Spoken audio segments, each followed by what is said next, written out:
હું છું હેતલ અને આપ જોઈ રહ્યા છો ન્યૂ ભારત ન્યૂઝ. નજર કરીએ આજના ટોપ 5 ન્યૂઝમાં. ગુજરાતમાં આગામી 24 થી 48 કલાક દરમિયાન વરસાદી માહોલ યથાવત રહેવાની આગાહી છે.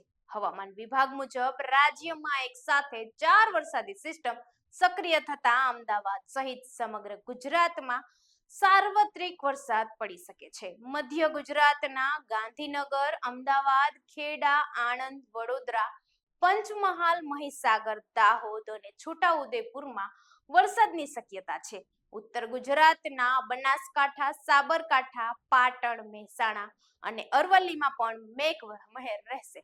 દક્ષિણ ગુજરાતમાં નર્મદા, ભરૂચ, સુરત, તાપી, ડાંગ, નવસારી અને વલસાડમાં વરસાદની આગાહી છે. દમણ અને દાદરા નગર હવેલીમાં પણ ધોધમાર વરસાદ પડી શકે છે. દરમિયાન ભારે પવન અને ઊંચા મોજાની શક્યતાને પગલે માછીમારોને દરિયો ન ખેડવા કડક સૂચના આપવામાં આવી છે. કચ્છમાં ફરી એકવાર જળ સંકટના એંધાણ દેખાઈ રહ્યા છે. કચ્છની 170 નાની સિંચાઈ યોજનામાં કુલ જળ સંગ્રહ ક્ષમતાની સામે માત્ર 9.33% પાણી જ બચ્યું છે. ખાસ કરીને 97 ડેમમાં પાણીનું સ્તર ચિંતાજનક સ્થિતિએ પહોંચ્યું છે અને અનેક ડેમના તળિયા ઝાટક થઈ ગયા છે. વરસાદ ખેંચાતા ખેડૂતો અને પશુપાલકોની ચિંતા વધી છે. આગામી દિવસોમાં પૂરતો વરસાદ નહીં પડે તો પાણીની અછત વધુ ગંભીર બની શકે છે. બીજી તરફ નર્મદાના નીરથી કચ્છના ડેમ ભરવાની જાહેરાતો વચ્ચે હાલ ડેમોમાં પાણીનો જથ્થો ઓછો હોવાથી જળ સંકટનો ભય યથાવત છે, જેથી આગામી દિવસોમાં વરસાદ કચ્છ માટે મહત્વનો રહેશે. વડોદરામાં કુલ્ફીની ડીશમાંથી જીવત નીકળ્યાના આક્ષેપથી ચકચાર મચી છે. અલકાપુરી વિસ્તારમાં આવેલી રાજસ્થાનની કુલ્ફીમાં ગ્રાહકને આપવામાં આવેલી કુલ્ફીની ડીશમાંથી જીવાત મળી હોવાનો દાવો કરવામાં આવ્યો છે.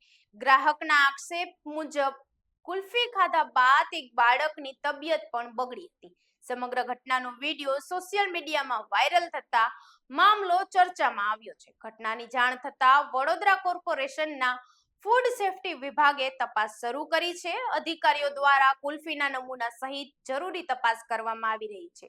જોકે સમગ્ર મામલે તપાસ પૂર્ણ થયા બાદ જ હકીકત સ્પષ્ટ થશે અને જવાબદારી નક્કી કરવામાં આવશે. સુરતમાં પૂરના પાણીમાં તણાઈને આવેલું 3.75 લાખનું પાર્સલ પરત કરી એક વેપારીએ માનવતાનું ઉત્તમ ઉદાહરણ પૂરું પાડ્યું છે. ખોડિયાર મોબાઈલના નરેન્દ્રભાઈ કપોરિયાને આ પાર્સલ મળ્યું હતું.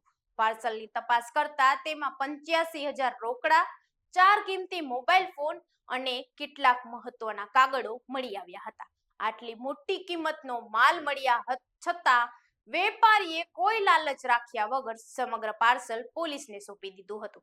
પોલીસે જરૂરી ખરાઈ કરી અને તપાસ કર્યા બાદ પાર્સલ તેના અસલ માલિકને પરત કર્યું હતું. વેપારીની ઈમાનદારી અને માનવતાભર્યા અભિગમની હાલ પ્રશંસા થઈ રહી છે.